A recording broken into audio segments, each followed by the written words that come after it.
You're listening to Arsenal Pass, a flesh and blood podcast for players by players. And all about strategy, leveling up, and the latest news in the world of Wraith. Welcome to Arsenal Pass. Hello everyone, welcome back to episode 168 of Arsenal Pass, take 32. Hayden Dale joined with Brendan Patrick. And we have a Runeblade and Wizard set, but it's elemental as well.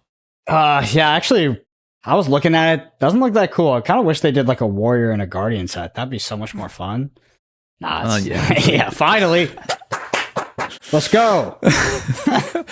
It's pretty funny that we sat down last week. We pre-recorded that pod. We talked a little bit about, we had a question about, what we want to see. We talked a lot about Wizard and Runeblade and Elemental, to be honest. So this is kind of cool. Rosetta, next set for Flesh and Blood, releasing on September 13th. September 20th. That's the pre-release events.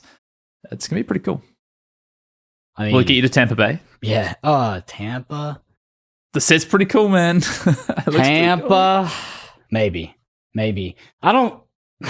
So in Tampa, obviously it's world premiere. Is there a constructed event as well, or is it just limited? Nah, it's a calling, limited calling. Maybe, world right? It's a bunch of wizards and Runeblade, so maybe. I'm just like, limited. I'm on this like limited kick, so I'm like, do I like it? Do I not like it? I'm kind of in between, so maybe. I'm more excited for this set than I have been for any other set, and that should come as no surprise to anybody's listening to this. I love Kano. I loved Icelander. Who would have thought? But I would also really enjoy to do things that are not just Aether Wildfire. That'd be great. So that's why Icelander was definitely was refreshing and busted. But I would like to do non-Kano things. Like, I just love Wizards so much. So I'm very excited for it. I also like Runeblade. I say like because I'm hesitant. Vincent. But Florian, let's get it. Yeah. I might be a Florian main, I think. Are you looking at Verdance? What am I going off here? Just vibes? Like, yeah, Verdance and, how do you even say this other hero? Oscillo? Oscillo? Yeah. Oscillo? I don't know. Where are you sitting? Probably Verdance. That's the few cards we have seen. But, cool. It's pretty interesting. Like, Oscillo looks more lightning, obviously, and Verdance looks more earth. Also, the Verdance specialization, which we will talk about, has to do with healing. So that's kind of interesting, like life gain. So maybe Verdance is not what I'm looking for, because I'm more combo deck slanted at this point. So maybe it's not Verdance, but the art is freaking beautiful as well. Yeah, it looks so cool. Yeah. Let's flip the script a little bit. Usually we go this week in Flesh and Blood. Let's go news first, talk about Rosetta, talk about these cards we've seen so far. So yeah, Rosetta announced at US Nationals as the next set. We've seen the 4 heroes. We don't know what they do yet, but we've seen Florian, Verdance, Aurora, and Oscillo. I'm going to say, I actually should have checked pronunciation on that hero name. Key dates. Previous season is August 27th to 30th. Although this time around, I believe the previous season, most of the cards aren't going to be revealed. So a lot of the cards are going to be opened for the very first time at World Premiere. A little bit different to how we've seen it for the last few sets, especially Partner's Fail. I think mostly because they couldn't do that for Partner's Fail because people needed to learn what the cards did because they were going to be looking at Japanese cards during the calling, for instance. World Premiere is Tampa Bay, September 6th. The calling, Tampa Bay is Rosetta Limited, September 7th and 8th. Then you've got the pre-release from 13th to 16th, and then finally release day for Rosetta is September 20th. There are some play day events over that weekend as well. There's 258 cards in the set. You've got, I think, worth calling out, 24 Marvels, 5 Legendaries. It's going to be very cool. And then we've seen some cards. We got shown some cards. You were talking about the life gain aspect of Verdance. We've seen Heartbeat of Candlehold, which is this Earth Wizard action Majestic that is blue, defense 3, cost 1, and says Verdance specialization, gain 1 life, gain 1 life, gain 1 life, go again. Yeah, like you said, blocks 3. I think that's probably the least interesting card we've seen. I'm going out on a limb. Some of the other cards are They look pretty spicy. There's no context to it, right? Like, it's like, does Verdant's, like, do you get amplifiers for life gain? Like, how does this work, you know? Yeah, it would probably be broken if Triggers? Yeah, what if every time you gain life, you dealt an arcane damage? Yes, that would be very good then. Yeah, that'd probably be... Or 1 card 6, you know? 1 card 6 is good, for sure. Mm-hmm. Broken, probably. Yeah, a blue 1 card 6, so couldn't be that. Surely not. We'll see. Let's look at the card that I'm more excited about. This is Germinate. This is Earth Runeblade action, non-attack action at Majestic. It's blue, defense for 3. It's a Florian specialization. It says create a rune chant or embodiment of Earth token. Repeat this process X more times, and then gain X plus 1 life. And the cost of this card is XX. So if you want to make 2 tokens, you got to pay 4, and you'll gain 3 life. Very interesting. This I'm just wondering about the openings for something like Sonata Arcanix as well, like for some sort of combo deck. Of course, that's the first thing you get. Well, yeah, I mean, sorry. No, I agree. I like to have fun. Yeah, because obviously it's a blue card. It blocks for 3. It makes me wonder. Plus, you're gaining X plus 1 life, which is particularly interesting. Makes me wonder if we're going to get a sort of reintroduction of combo Runeblade back into the game. And this would be a slow way of doing it, like a very slow way of doing it. Scalata was... The reason Scalata, in my opinion, Scalata was broken is you didn't have to jump through a lot of hoops for that combo. But, well, it was also... The card was very powerful when you comboed off and you had a million rune chants. It was also broken when you comboed off with like 10 rune chants or 50. Like, it was just... It didn't take a lot, right? Even if you like mid comboed on like turn 3, you were so far over rate, and you'd already blocked the Scalata, gotten value. So... Maybe combo is not the problem. It's just the flexibility of something like Scalata as it starts in play, stays in play. Where if you were doing this, not a combo, something like this, it would obviously be something you're building up to over a long period of time, I would assume. Yeah. I think what I really like about Germinate is the flexibility of this card. Create rune chants or embodiment. You can choose, right? Like, am I setting up for a defensive turn because my opponent's playing, like a very aggressive sort of big damage turn that they're setting up, or am I setting up to be able to do something quite powerful with rune chants in a future turn? Plus, I also gain life either way, which is quite cool. Let's look at the third and last card we've seen so far, which is Felling of the Crown. This is a Earth action attack. Majestic again, attacks for 4, defense for 3. It's at red, costs 3. Says if there are 4 or more Earth cards in your banish zone, this gets +4 attack, and it has a new keyword, which is decompose. Yep. And which says when this attacks, you may banish 2 Earth cards and an action card from your graveyard. If you do, each hero puts a card from their hand on the bottom of their deck. This card's insane. Cool. This card's insane. So I guess like the ceiling is pretty tough, right? Because there are 4 or more Earth cards like that. Yep. That's quite a hoop you have to jump through, I would assume. That being said, like a 3/4/8 is that's a powerful card, but decompose. Obviously it's going to be one-sided, right? Like that's what you're going for. Each hero puts a card from the hand of the deck. You have no cards in hand. Your opponent gets destroyed, so they have to like basically overblock this. Very, very good.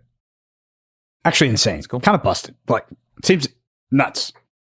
Like, just tell me this. I don't know. The math on this card seems crazy because, like, a 3/8. Potentially. Yeah, 3/8 is already very, depends very on good. play patterns. I think Decompose is just such a powerful effect because you can hit Decompose even without getting the +4. And that's like a very, very relevant ability.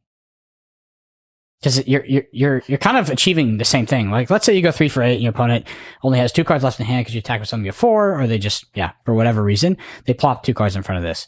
Let's say you go 3/4, but you hit Decompose, like you still rip the other card. It's still a 3/7 value card. Like, it just seems very, very powerful. Yeah, I agree. Yeah. We have seen some other cards, by the way, Hayden. We have? Yes. Yeah, we've seen the first strike decks. That's what you're talking about, right? I was thinking about Channel Light Valley. Have you seen that card? Oh, no. Where's this card? I've missed this card. Yeah, so, I can't prepare. So Channel Light Valley is a lightning instant aura. It costs 0 at yellow to Majestic. Says the first time you deal damage to an opposing hero each turn, draw a card. Channel Lightning at the beginning of your end phase. Put a flow counter on this. Then destroy it unless you put a lightning card from your pitch zone onto the bottom of your deck for each flow counter on it. That seems very good. 0 cost, cantrip. Ripping cards out of your opponent's hand, like deal damage. So that affects arcane damage as well, I'm assuming. Very, very powerful. We also have seen another card as well, which is a wizard card, I believe. Channel the Millennium Tree. This is an Earth action aura. Cost 3. We're looking at the red, Majestic. It says, it has go again. It says, when this enters the arena, And at the beginning of your action phase, Amp 3. Channel Earth. You got to put the Earth card at the bottom for the flow counter. So we know what the Channel Earth thing is. Amp. I'm trying to remember. So Amp is the new keyword. I just want to remember exactly how it's worded. Do you know? The next time you would deal arcane damage, deal X amount more. Yeah. So I mean that seems quite powerful, especially like with multiplicative effects that you have access to in Wizard. Yeah, so we saw it on Kindle the first time. The exact wording is the next time you deal arcane damage this turn, instead deal that much plus X. It's very cool. Heroes. So we've seen 2 of the heroes so far. So we should talk to those. One of them is we've seen 3, but only 2 of them are the 4 heroes for Rosetta. We've seen Aurora and Florian, and then we've also seen Terra. So just to quickly cover off what Florian does, we've seen the young version. There's speculation the adult version might be different of Florian. I think probably not, but the reason for that is because, I'll read it. So Florian is an elemental Runeblade hero, young, 20 life, 4 intellect. If there are 4 or more Earth cards in your banish zone, Florian gets, if you would create 1 or more Aura tokens, instead create that many +1 of each of those tokens, and it has Essence of Earth, so you may have Earth cards in your deck. I think what's interesting about this, right, is, and where some of the speculation is coming from, is like, okay, at an adult hero, does this mean that you might need 8 cards? Like, is 4 going to be too easy? You know, how do you balance off a young hero versus an adult hero, and something like Limited versus CC, or Blitz versus CC, with the timing of the game? But I think probably, honestly, it's just balanced in other ways with cards, and I think the adult will say the same thing. Is my view. I think the same. I know we're hitting like a numerical number here, like a quantitative number, which have we done that before on a hero ability? But I mean, the historically, like the hero tax has scaled into 40 life the way it has been in 20 life. So I would assume it's the same. Very interested to see if that does change. Yeah, we'll see. And then Aurora, which we've seen because of the First Strike decks, which are coming out. So these First Strike decks, if you haven't seen these, basically they're ready to play Blitz decks effectively. And we have Terra and Aurora. And Aurora is a elemental Runeblade hero, young, has Essence of Lightning. So you may have Lightning cards in your deck, 20 life, 4 intellect, once per turn instant, 2 resources. Create an embodiment of Lightning token. Activate this only if you've played a Lightning card this turn. So cool ways to kind of create Go Again, set up Go Again. I'm less excited about this than I am about Florian, though, I think. I mean, it's pretty cool that you can play the Lightning card and on-chain like Resolution, activate this, and sort of have like a surprise Go Again, depending on how the blocks. It's like very dynamic, actually. I feel like you have a lot of information as the Aurora player with this. How does the Lightning token work? Oh, is it next? Is that? Yeah, it is. I'm sure. I don't think. I don't Surely think it is, way, right? Yeah. So it's not activatable. Go again. I'm trying to find the token, the Lightning token. I haven't read a Lightning token in so long. That's my current issue. I do think you're correct. I actually have one right here. Says when you play it. Bro, I got the source here. I got the plug for Flesh and Blood cards. And the embodiment of lightning. When you play an attack action card, destroy this, the attack gets Go Again. So I was incorrect. Yeah, there you go. Cool. But anyway, exciting. And then the last one is Terra, which is coming as part of this First Strike deck. So don't know where that'll fit into with the rest of the format, whether we'll see an adult version, etc. But Terra is I would assume because of the naming convention, we probably will at some point see an adult hero. Terra is an elemental guardian hero, young. It has Essence of Earth, 20 life, 4 intellect, and says at the beginning of each phase, at the beginning of each end phase, if there is an Earth card in your pitch zone, you may pay 1 resource. If you do, create a Might token. Like the ability, I think comparatively has a pretty low ceiling, but it's pretty consistent. So I'm not really sure what to make of Terra yet, but yeah, not too sure what to make of it either. Have it, but. It's cool. Elemental is like a huge card pool. So I'm excited for an elemental here that's not, extremely obviously broken. Yes. And that's why I think that they've kind of printed Terra as to be like, okay, here's a guardian hero that you can, the supplemental that you can get your Earth cards back out for, your Earth and elemental cards. Yeah, and I'm assuming it's like pure speculation whether these have adult variations as well. Yeah, that's not confirmed. It's actually quite likely not to, but could be wrong. It might come as a Majestic slot in the set in Rosetta. Yeah, I'm just getting a vibe. He runs on vibes. So that is the news. We do this week in the pod. We are talking about. Well, we've got a guest coming on. We've got Evan Herndon, who is the new US national champion after finishing second at the 2023 US Nationals, went one better this year and became the US national champion. We're going to talk about the metagame so far, his experience playing Zen, the Needle Zen deck that everyone's seen by now, and how his group came to that, and why it sort of brought them the success it did.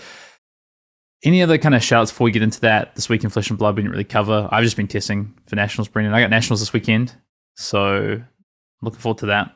Feeling good. I actually played Zero Flesh and Blood. I was traveling for work, and I accepted a new job, which starts on the 8th of July, and then I'm actually relocating to a new city end of July, which is big news. It's going coastal. Yeah, I'm going to San Diego, so that'll be interesting. For what it's worth, I chose this job like very, very intentionally, so it wasn't like, I don't know. I'm really excited for it, basically. This is something that I had a lot of agency to choose if I want to do it or not, and it was absolutely something I wanted to do. So it was a change I wanted to make, so I'm excited about it. And yeah, it'll be a big change. Also, San Diego. Oh, I mean, you live in Sydney, so I can't really say this to you, but it really hit home how some things in life are just not fair. It's just not fair that people live there, and then I am sweating my breasts off here in Texas at 110, 115 degree heat. I'm just like, what is going on? It's just like, obviously it's expensive, but it is just seems significantly better than where I live. I was pretty blown away. It definitely grew on me over the course of a week. Yeah, I've never been to San Diego. I'm excited to come visit you. Take me to the zoo. It's ridiculous. The food is actually insane too. Oh, really? Okay, nice. Yeah. As long as we go to the zoo, I'll be happy. Yep, big zoo. Definitely a big zoo there. All right. With that said, let's head to the main topic and bring in our guest. And for the main topic of the pod, welcome Evan Herndon, new US national champion. Evan, welcome to the pod. Great to have you on. How are you? I am great.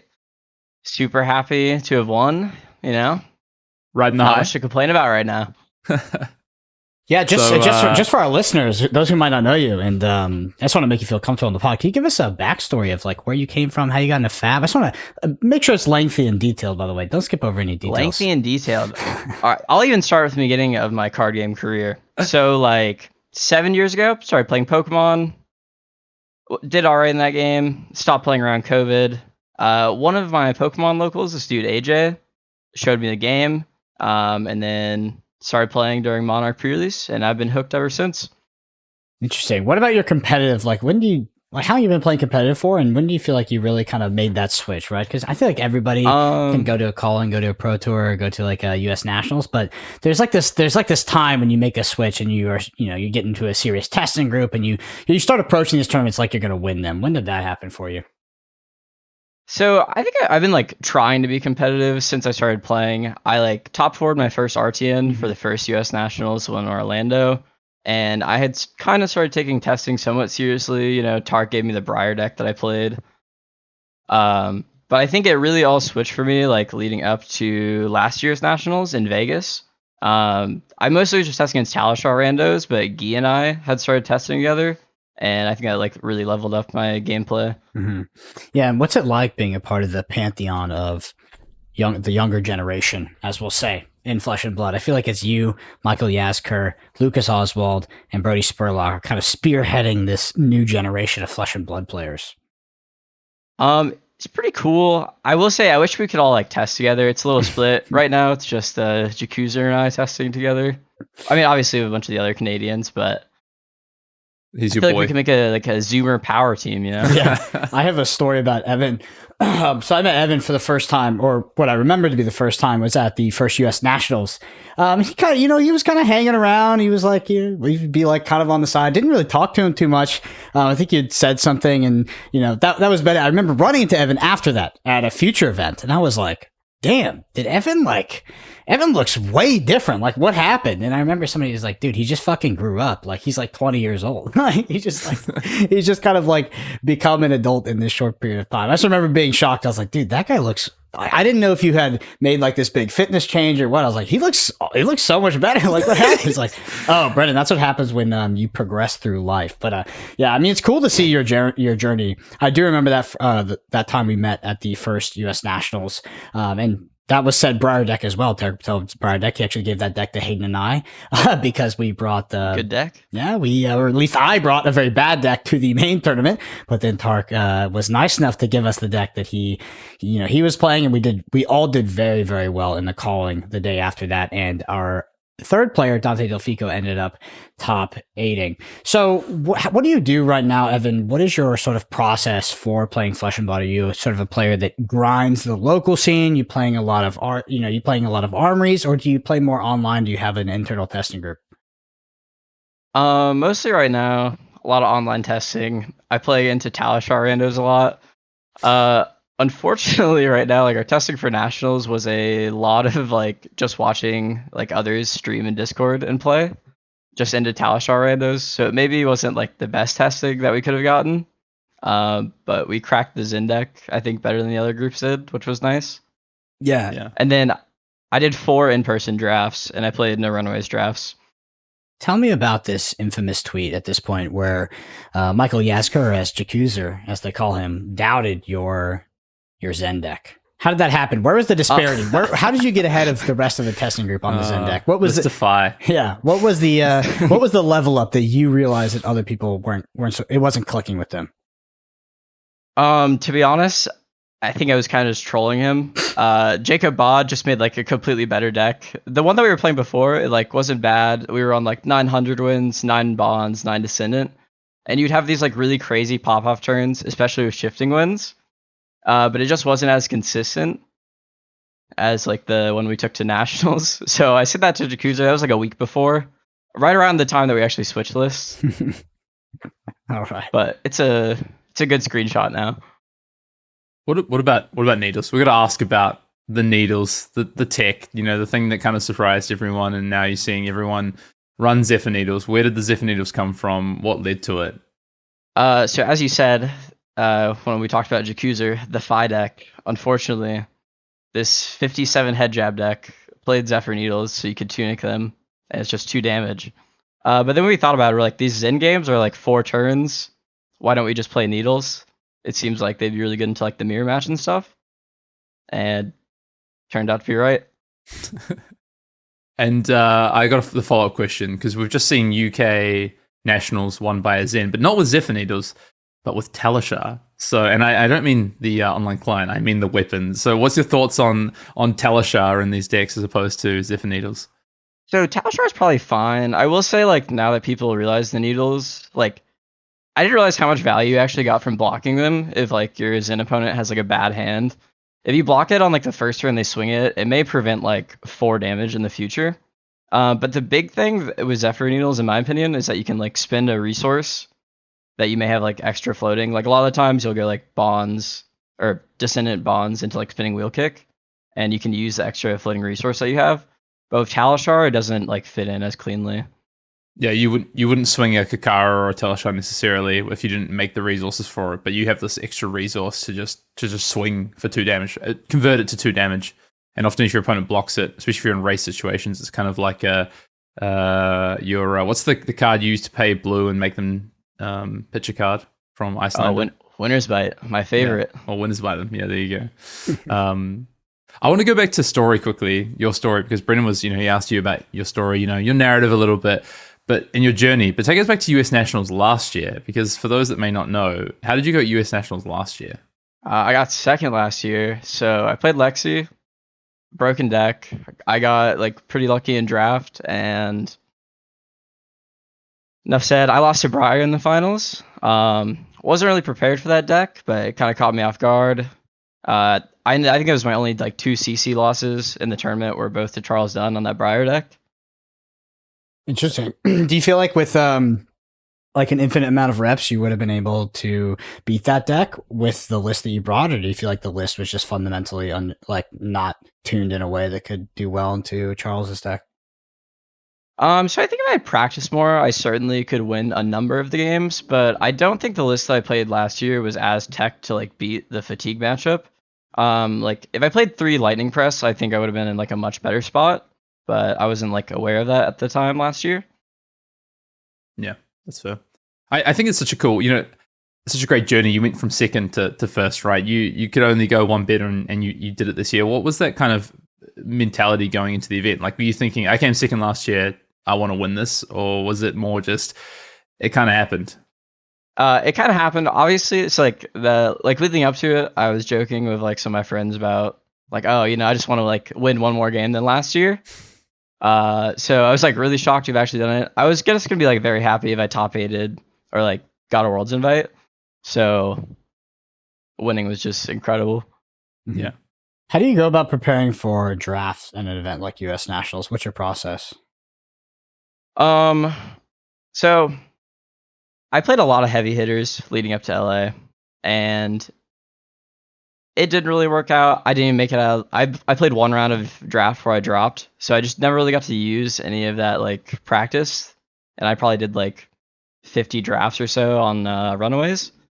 So this time around for Nats, I was like, I'm just gonna play a few in real life drafts and then plan to practice draft leading up to Amsterdam.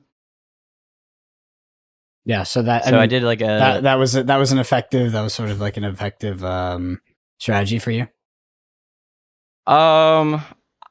This time it was. In the future, I don't think you should do the same thing. It probably won't work out. I got like very lucky in my draft rounds to have won to like 2-1 both.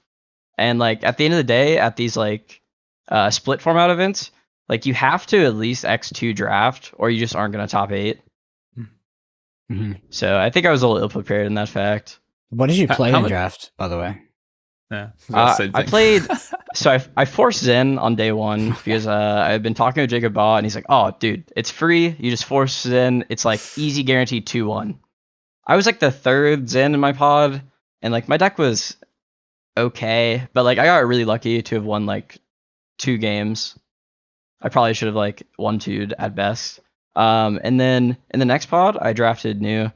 So that night, I like got to the hotel and I was like, I really need to rethink my draft strategy because forcing it in is just not working.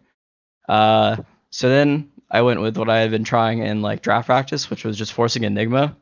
So I took like gloves, pick 1, pick 2 red aura, pick 3 red instant aura, and then pick 4 or pack 1. I get past like an insane new pack with I think there's like 2 red attack reacts, a red double trouble, red tide chakra, and like another good stealth card. So I pivoted, which probably wasn't the right choice. But I ended up getting 30 playables and was able to 2-1. So that was nice. Mission accomplished. Get the 2-1. Mission accomplished. Get the 2-1. That's the goal. What do you think? This is something I've been thinking a lot about, I guess, and talking to some people about recently, is playing drafts versus diving into a lot of theory about drafts. You just talked about reevaluating your sort of strategy for draft, right? How much of that was, going back to things you'd practice versus relying on things that are just good, in terms of cards that work out well, that pair well together, or just fundamentals of playing Flesh and Blood? Like in that second draft, like I kind of just decided I was like, I'm gonna read signals. The reason I took like the gloves first pick was because there's like no good illusionist card in the pack. It sends like a pretty clear signal if I then just cut off all the Enigma cards after that. So I think honestly, like I think forcing is less good now in this draft format because you only need 30 playables. So and obviously like you shouldn't just hard force. You should read signals if you can. But I do think there is like an advantage staying in your lane because even though it is like capped at 30 cards, you're still gonna have like higher card quality if you're in the class first. Yeah.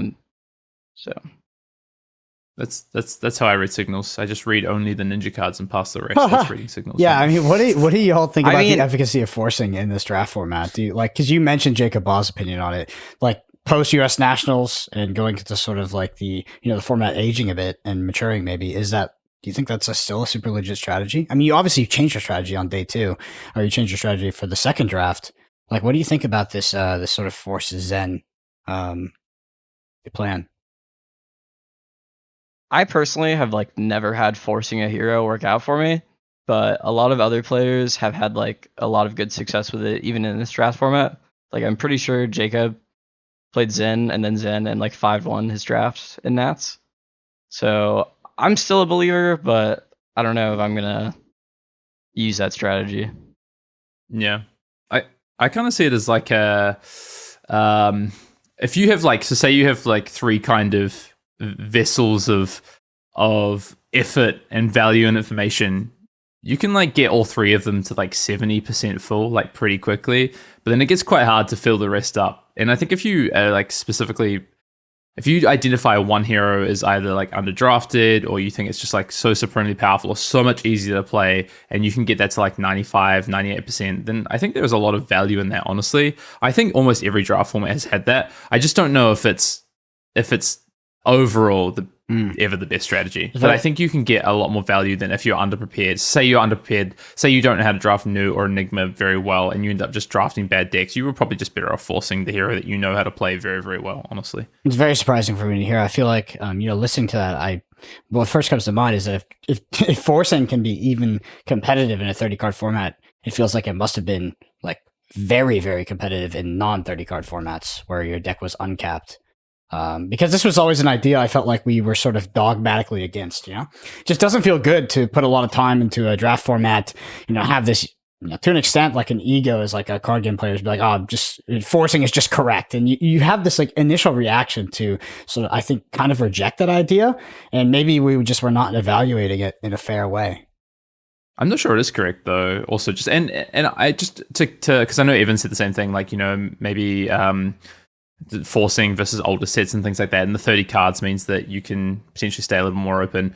But on the flip side of that, in those previous sets, you often played more than 30 cards because fatigue could be real. So actually forcing and then getting cut off and having to combat with like 3 other people or 2 other people for a hero might have meant that you just had lower card quality and not enough playables because you end up wheeling cards that you can't play in your deck, right? So I think, honestly, like, I don't think just because 30 cards means that forcing is more viable than other sets, honestly, in my view. I think it's more about the fact that probably, if anything, with the set, LSS's card quality is better. Like, there's just less shit yellows in this set than there has been in previous sets, honestly. So Evan, what are you sort of looking forward to next post US Nationals win? What's the next tournament on your horizon? I'm definitely gonna go to Amsterdam. I'm gonna look at trying to go. I think there's like Battle Hard in New Jersey is like a week before or something. I might be wrong on that, but I'll try to see if I can hit a Battle Hard in the week before. What's your preparation look like for Amsterdam? Still testing with the same group of dudes. So the Canadians, Matt Rogers, Nick Butcher, Jacob Baugh, and T. So probably definitely going to go in like the draft hyperbolic time chamber. That's the plan. I think if there's like no changes to constructed, I'm just full locked as in. The deck's broken. Yeah. Expand on that. We should get into that. Expand on that. Why is Zen broken? Well, you have this hat that says search your card for the best card, or search your deck for the best card in this particular scenario. And then also it makes a tiger from your hero ability. You have shoes that make a tiger. And then I don't know if you know this, but you can banish the tiger to Art of War, which is just absurdly above rate. It turns Art of War into like 1 resource, like 9 value. So what is there anything else that's even remotely sort of in the discussion for a deck that you could play at Amsterdam, or is it just like Zen is seriously a cut above everything else? Okay, so I do think it's seriously a cut above like most stuff, but I do think there's like counter picks you can play. Like obviously any disruption is like not the greatest to play into. You definitely don't like block as well as like some other previous aggro decks have, and you're kind of more in on like just full stop. I'm just gonna throw my hand at you because there's so many 2 blocks and no blocks in the deck. So I think like New is pretty good. I think Victor can be very good. Mm-hmm. Do you think that Zen is good enough to warrant like any sort of intervention from Legendary Studios and lead up to Amsterdam? I do think so. I'm not sure if they'll pull the trigger on it. I think they're probably gonna wait and see what happens at these like last Nats for the next 2 weekends, and then they'll decide. But right now, I do think he's a little good. When is the next ban? Ban is suspended. Ban the boots? It is I believe it's July 8th, the day Okay. after last nationals. Okay, so there is a chance. Would you ban the boots? Is that what you ban if you were going to do anything? So I think like with LSS's banning philosophy, that's probably what they would hit. Is they ban the boots. It kind of reminds me of like when they ban, like the ban would like remind me of when they banned bullseye bracers for Lexi. Yeah. Which I think that was actually like a very clever ban on their part. Yeah, their bans are always pretty good. I remember Edge of Autumn for Stavo. That was like a pretty good ban as well, I think. Yep, I remember when they banned Stormstriders. Fuck those guys. I knew that was going. I just knew you were going to do that. I just knew it. I mean, Blitz, bro. That's we can't just format. We can't just remember them for their wins. We got to remember their L's too. Come on. Well, we're just talking about real formats over here. So. Yeah, they actually put effort into the ban lists of the real formats.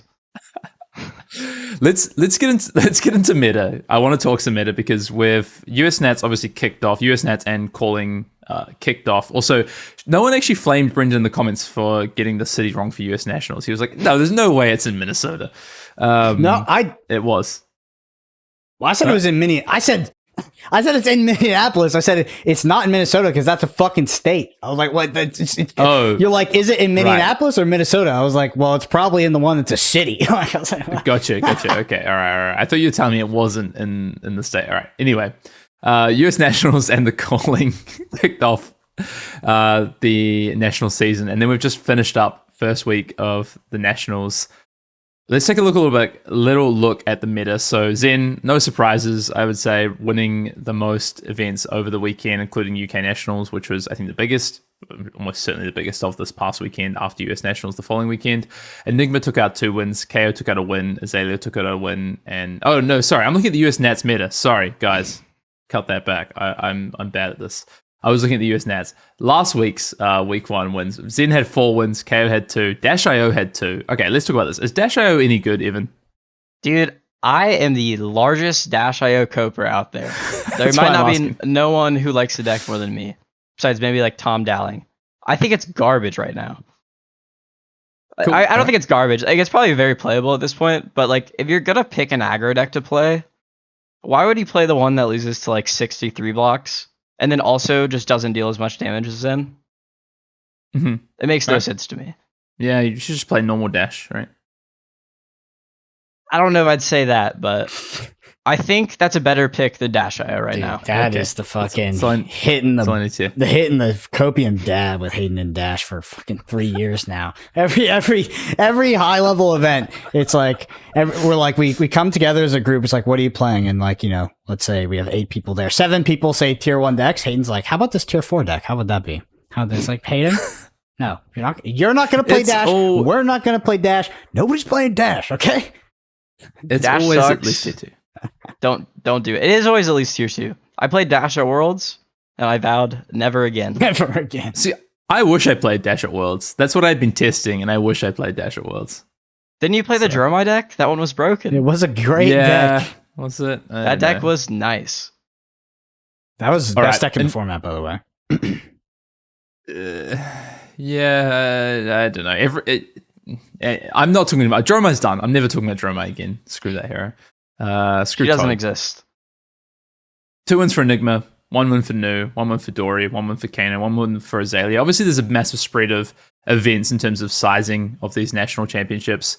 But I think there's some pretty interesting results. You were talking earlier about, Nu being maybe a counter pick to Zen. Do you think we're going to continue to see a decent amount of Nu for that reason? Do you actually think Nu has a favored matchup into Zen? Okay.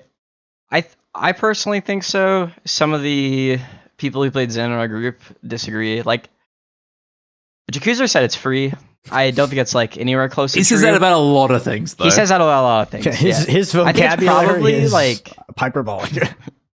Levia's free. Every win with Levia is free, right? True. I think it's definitely favored. I don't know to the extent to which it's favored. I think it may, like at best, probably be like 65-35 in Nu's favor. Okay, that's quite significant. That is quite significant. But I also think like how favored your deck is depends on like the list that you're playing into. Like I think a lot of these 9 bonds decks are a lot weaker to like hand disruption and stuff. Versus like when you're on like 6 bonds and like Tiger stuff. when Yeah. most of your cards just have go again, you can still like have a semblance of a good turn if you get disrupted. Yeah, Nu's problem, right, is the fact that, and I think what my view, the reason Nu probably isn't performing as, maybe well as people had thought based on its play. Like, it had one of the worst kind of conversion rates in some of the events we've seen so far. And I think the reason for that is that its damage is actually quite low. So if you just attack Nu, you just throw damage at its face, it's quite efficient. The problem with Zen, right, is that you need to have multiple cards to do that, right? Whereas a lot of decks that can just present good, efficient damage is a bit of a problem for Nu. Yeah, too many 1-card ones. Too many 1-card ones in your Zen deck. Oh, and your Nu deck. What about 1-card zeros in your Zen deck? What 1-card zeros are in the Zen deck? Shifting Winds on occasion? Yeah, it's more 1-card ones. That card is broken though. It's like 25% of the time, it's like blue Artivore. Very insane. Yeah. I have experienced Blue Art of War, and mostly on the receiving end of it during testing. So, what about any other surprises about Nationals so far? Obviously, I'm guessing you're not surprised to see 4 Zen. What about KO? Everyone kind of was like, is KO just kind of bad now? Still takes out 2 Nationals wins. Decent representation at US Nationals as well. I think it was the 2nd or 3rd most played deck. Yeah, so I don't think KO is bad, but I do think like there was a pretty quick turnaround from like the new set release into like this new meta. So I think a lot of people who played KO last meta just stuck to it. Like, I don't think it's a bad pick right now by any means, but like I don't think you have the best matchup spread in the world. Brendan, we were talking last week about Azalea, right? And I was saying Azalea might be the 2nd best deck or the best non-Zen deck. I want to hear Evan's thoughts on that. Because to me, Azalea seems very powerful. And I think the lists that we've seen people play recently, sort of pioneered by Brody with these lower blue counts, just playing your yellows, just playing more 0-cost arrows, are very, very efficient. Do you think Azalea is good? Is it average? Like, my view is that it's, it's kind of one of the best decks in the format right now. I think Azalea is good. But one thing that I will say is Brody asked me for some tips on the Zen deck. I sent it over to him. And then like 3 hours later, I'm at work. And he messages me, what was I doing ever playing Azalea? Oh. So I think that's enough said. But I do think there is like room for a potentially better list right now than like the kind of like red line, very low blue count list that Brody played. I think the dude who won the calling in Minneapolis played Battering Bolt, which I think could be very good into Zen. William Pastel, I think is his name. Yeah. Yeah. I really like that list. I think that list is really clean. I think it's a good mix of disruption while also being able to output a lot of damage consistently. I think he's playing the good pumps as well in that deck, so I think it's worth checking out that list. Evan, what about sorry. No, you go, Brendan. I was going to say, do you think that the meta could coalesce in a way that Zen would not be like your number one pick personally? Could you see it getting hated out of the meta? Like, are the tools even available for that to happen in a reasonable way? Okay, I'm not sure if like that'll ever happen in this game, just because I feel like people usually tend to like choose their comfort picks or like playing classes that they like to play. So like you see like a lot of the people are still playing Enigma even though it has like a horrible Zen matchup, and you'll see like they put like 15 cards in their sideboard to beat Zen. Yeah. And then you're still at like a 70-30.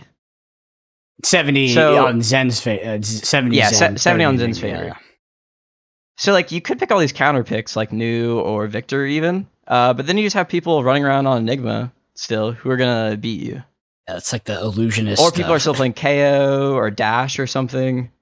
Yeah, that's been happening Saturday. forever. I feel like with illusionist in particular, because it's such a polarizing deck that even when it's not a top deck, and Jeremiah was top deck for, I feel like most time it was around.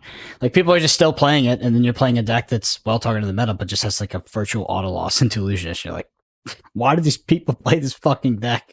It just makes it so much harder. Prism at PT1. Yeah, I mean, Prism at PT1, like, honestly, like the new Prism too, I'm sure for some decks it's just terrible.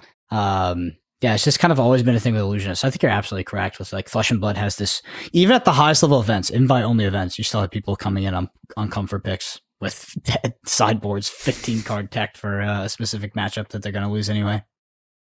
It's crazy. Yeah, we'll always have the Kano players and the Levias and, What about Prism? What do you think about Prism, Evan? Because I was trying to cook with Prism for like this whole season, and I'm not playing it at Nationals, unfortunately. I'd love to. I just don't think it's. I just can't crack it, but it seems so good. Okay, so like the first week I was thinking about it, I was like, I feel like Prism probably is like a pretty good matchup into all these Mystic heroes. And It might, but you sit down at the deck and then you look at like just unplayable hands. Mm-hmm. It's like literally none of it blocks. Somehow you don't draw a Herald. I just can't do it to myself. However, I do think the deck is good, and if you're willing to torture yourself and sit through that and then learn the deck enough to like not misplay a bunch, I think it's a good play. I feel like my enlightening moment in this format has been that every deck has hands you draw that are just completely non-functional and you want to like off yourself. But Zens, at least you can be like, that's fine. I do 50 damage later on, or I'll just block with these 3 blocks and fill up my graveyard with some combo cards. I feel like KO has pretty smooth hands. Am I wrong there? KO's hands are kind of smooth, but you like sometimes you'll like look down at like 4 blues, no go again or something, or like 3 blues and a yellow and no go again, and then you're just like you have to roll scabs because you took your opponent's hand last turn, which feels awkward, but it's not the worst.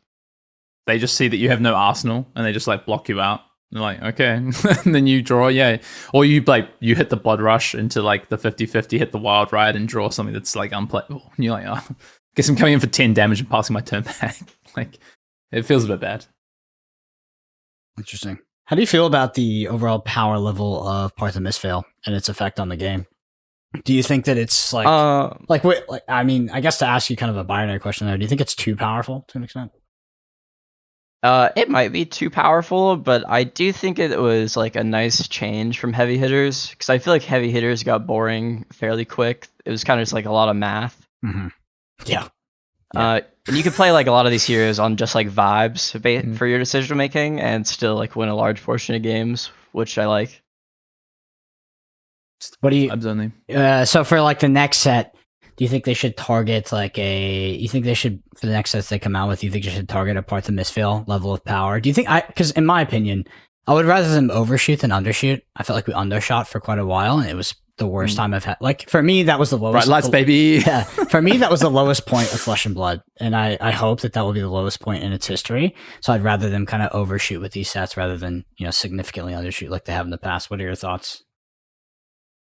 Yeah, so for the time being, I'm hoping they continue to like overshoot in terms of power level. But I do think that after maybe like a year or two of that, it could get like kind of old. Yeah, let me cycle back into it's an interesting conversation. I just like that the new set has a significant effect on the game, and like so, particularly with Path of Mistveil too. I feel like, of course, it's one man's trash and one man's treasure, but I vastly prefer playing a hero based off vibes rather than, hey, let's aggregate 8 different players, tally our data for the past 3 weeks and figure out who had the highest sort of turn cycle value. And you're just like, fuck, what am I doing? Yeah, I don't want to play the game either. Yeah. I hope Rosetta has a lot of like synergy in it, honestly. It has to. They're wizards, right? It looks like it does. Yeah, it's like, you can't have a mathy wizard, right? Like they can't have like a turn cycle math wizard. The cards they revealed like already look phenomenal. They look so cool. Like a lot of them are like, not even like in terms of like artwork, which they look very pretty, but like in terms of like they're probably above rate. Yeah. Or like Felling of the Crown is like certainly above rate, but where do you feel like you lie sort of archetypically as a player? Do you gravitate towards any kind of particular strategy, or are you just kind of a best deck kind of guy? I'm definitely a best deck kind of guy, but I do just like playing aggro decks. It's nice to be done with your round in like 15-20 minutes. Yeah. Get to hang out. You're the anti Nick Butcher. He likes to play 50-minute grinds. Everyone wants to play 15 minutes. He's a self-proclaimed Fate Sync enjoyer. Yeah. I don't like Fate and Sync anymore. I played Oldhim for like a year. I think I've like fatigued myself out. I'm the same. Literally exactly the same thing. I played Oldhim through like the early part of last season. I'm like, I'm done with Fate and Sync. They can go away. Let's I want to ask you a couple of questions. I want to hit some key cards in the meta right now, just get your opinions on them, because we're seeing a lot of like interesting cards make their way into decks. But first of all, Amsterdam is not far away, right? It's 3 to 4 weeks away. What do you think the meta kind of shakes out like over these last few weeks of national season? Is it going to continue to be Zen dominated? Are we going to see people respond? And yes, Zen will be the best deck, but maybe won't completely dominate. And then what does Amsterdam look like, do you think, at this stage?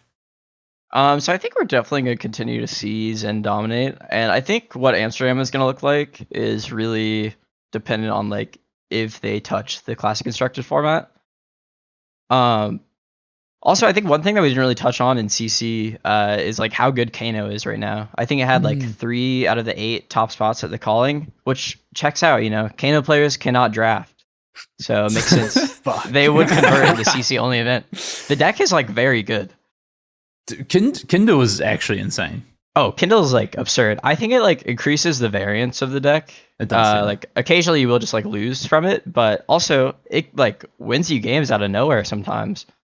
I was playing some testing games against Mr. Damakai, a frequent testing partner of mine, and he was like, I don't know about this Kindle business and this Kano deck. And then immediately on like turn 2 of the first game we play, he just goes like, oh, I have Kindle and 4 blues or whatever, and he's just like, pitch blue, pitch blue, pitch blue, pitch blue, stacks 4 Kanos, plays Kindle, just immediately throws like 150 damage at me. I'm just like, okay, cool. That's the most Damakai thing I've ever heard is the I don't know about this card. And then he plays a couple games. He's like, holy, this guy's broken. Yeah. I mean, like, read the card. It's insane. Buffs by 1 and replaces itself. What more could you want? Yeah. For it to not say instant on it. But, that would be completely busted. That would be completely busted. Yeah, no, Kano is good. And I think like Kano's matchup into... So a lot of the Zens, I think, the Zens that I've been seeing do well, I think have been respecting Kano in terms of I'm seeing like spell phrase and AB and utilizing the blues. But where do you think that matchup lies between Kano and Zen? Like, do you think it's somewhere around 50-50 and depends kind of on the setup of Zen? I think it depends on the setup of Zen. I'm not honestly 100% sure what I think is correct. So right now, I think the best loadout that you can run on Zen into Kano is probably like AB3, the legendary chess piece, the 12-petal Kasaya, and Mask of the Pouncing Lynx. And I think you'll win like a good portion of those games. At the end of the day, like you're an aggro deck that plays 30 blues. Your Kano matchup's gonna be very good. Yeah. I don't know like where it actually lies because Kindle variance is kind of wild, but in my experience, I think I'm like 5-1 into the matchup. I haven't played it too much though. Okay, fair enough. Let's hit this. Let's hit some key meta cards that we've been seeing pop up. I want to ask you about this rounds on me. Is that a Zen mirror card? Is it a card just that's good against Zen? This rounds on me. Where do you lie on that card? I think it's got to be good because like card replaces itself. You're probably gonna get 4 to 5 value almost every time you play it. I don't know what blues you would cut for it. And also, I think it can be kind of high variance. Like, giving your opponent an extra card is scary. Like, even if you do get the -1, like, if they just play an Art of War on their turn, or, like, Ancestral Harmony, if they, like, cancel out the buff, it's really scary giving them an extra card, even though you kind of canceled, like, their Art of War value. But also, like, I'm not sure what blues you would be able to cut for it in your deck without, like, making it worse. Yeah. It's crazy. I've never seen a deck that has 30 blues where you're like, actually, all these blues are like basically locks in the deck. Like, the deck needs all these blues almost to function. It's insane. It's crazy. Could you just play more Especially blues? for an aggro deck. You maybe could just play more blues. I think one thing that you kind of do have to be careful with is like, since the deck is like 30 blues, the total damage in your deck isn't that high. So like if you kind of like mid-roll and like don't get like a huge spike turn, you might fatigue. Yeah. How good is fatigue, do you think, against Zen as an actual plan A strategy? Do you think it's actually viable? Because that's what a lot of the enigmas are going for, right? I think it can work, although like I'm just not sure because occasionally they'll just like pop out with like a 40 damage turn out of nowhere and you just get like KO'd. I think if you can go through the game without like if you can manage to not get them equipment value, I think you have a solid chance of being able to fatigue them. But occasionally they just draw hands that you die to. Art of War is broken. And like they don't need to necessarily get like shoes value to make a tiger. Obviously, like an Art of War of just Zen or like Harmony of the Hunt too. Mm-hmm. Let's hit a few more cards. Ripple Away. Any thoughts? I'm just not sure what it's hitting right now. If it like stopped crashing tigers, I think that could be crazy, but not really that many tokens being made in the meta right now. Yeah. Nasty Surprise. New tech, I guess. I would I don't even think you play D-Reacts. Yeah, I do know what it does. That's the one where like when it gets discarded, you get the heavy hitters tokens. Yeah, you get the 3 tokens. Yeah, Brendan, did you know what that card did? No, I love it called it the heavy hitters tokens. By the way, yeah. It's sweet. Yeah, it can't be good. There's no way. Like I don't even think you want to play like D-Reacts into new as Zen. I agree. Maybe it's fine in other decks, but I think you just want to keep your clean good cards in your deck. Yeah. Yeah, we can expand this to outside of Zen as well. Yeah. Amnesia. How good is I still- Amnesia? Is it the best? Amnesia? Is it the best generic hate card into Zen? I think it's definitely the best generic hate card in Zen. Although I don't know, Command and Conquer might be better than that, but it does stop their good stuff. Like a lot of these bonds lists are like a lot weaker into it, but like you'll see that sometimes it doesn't do anything. Like in top 8, I think I'm at like 6 life. My opponent throws an Amnesia at me. I block for like 1, I block for 1, take 5, go to 1, and then I still just throw out like 18 damage. Amnesia didn't do anything. Yeah. Especially in these lists that have, like you're saying, less bonds, maybe spinning wheel kicks, and a little bit more diversified with just better damage in the deck. It's probably up to a lot less. What about Weakest Link, though? That card's pretty legit. I can't remember like how many times it actually has been like great into me, but it certainly can line up very well. And like occasionally they'll have hands that's like Chi, Art of War, 2 block, 3 block, and they're like, I have no armor right now. Guess I just have to eat this. Yeah. Okay. And then last one I ask about is Exude Confidence. How good is Exude Confidence right now with all these Enigmas still running around? Is it for Enigma? I assumed it was for Enigma, but maybe it's not. I just like, okay, I get that, Prism? like, yeah, it'll stop them from playing their instance, but have you considered they could just like play it in response to the like attack before it resolves? But then you can pump Like- it, and they don't know how much to defend for. Oh, I don't know. it's like, how many cards do you have in hand? Yeah, I don't know. I think people just jumping through hoops with some of these cards to try. Like it's the same thing with like Ripple Away and Nasty Surprise. I think a little bit. It's just like, what's the best way to Those are a hurt? little far off. I don't know. Brendan, any other thoughts? No, to be honest, like I think it's particularly interesting as you lead into Pro Tour Amsterdam, and now we have like a potential ban to shake up the format. Like it's always very hard to prepare for tournaments like that. Obviously, it's scheduled ban and restricted, but I've seen the discourse on Twitter. You know, the minimal amount that I am exposed to, and it sounds like you definitely have some people in favor, but also some people very not in favor because if it did end up receiving a significant ban, it would be like another instance of an aggro deck kind of doing well in Flesh and Blood and then just immediately getting hamstringed, which I think people are a little bit tired of overall. I'm definitely not tired of it. But, Yeah. So we'll see. I mean, Amsterdam is honestly the thing I'm looking forward to the most for sort of where Flesh and Blood is going to go. And also, I mean, it's hard because we came off US Nats. I mean, it's a great event, sweet, super hyped about it. Amsterdam's on the horizon, but we do have a Wizard set coming up for Osaka. I knew, yeah. I mean, what? This, we part the Mistvale. That's an old set by now. I'm looking at, I mean, it's just sick. I mean, you can't just like drop a fucking Wizard Runeblade set on us and not expect us to be super excited. Even the I feel like they freaking should have Guardian waited a looks week or two. sick.